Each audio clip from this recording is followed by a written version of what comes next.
single day. I'm gonna make. What happened there? I felt that they were getting too rugged on us, no, from the beginning, even in the first game. Of course, it's also the responsibility of the referees to take control, no, of the game.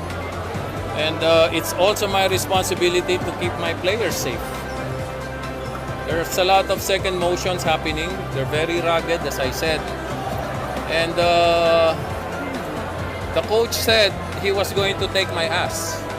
So I was challenging him to take my ass. Pero hindi naman niya ginawa, no? So I just didn't want to be bullied in our own country. They were bullying us all the way. And andito tayo. Tapos tayo pa yung binubully. Hindi naman dapat yun. Hindi naman dapat yun. I don't know if they're really inherently rugged or dirty. They were accusing us of being dirty, but I don't know what dirty things we did. Hindi ko alam kung anong dirty sinasabi nila. But sila, ang dami nilang second motion. Even that incident that triggered the whole thing, their player threw the ball to our player, which was unnecessary. Okay, so that was really unnecessary. And there are guests, no? Maybe it's a two-way thing, no?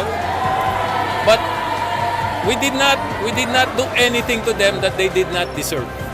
So, ganun lang yun. That's their option. No? Patalo na sila, natatalo sila. So ayaw nila maglaro, alam nila wala na silang panalo. Ayaw na nila maglaro. Nandito tayo respetuhin naman nila tayo, di ba? Konting respeto naman. Wala naman tayong ginagawa sa kanila, naglalaro lang tayo. Yung putang inang coach na yan, alam mo kung sinong siga, dito tayo.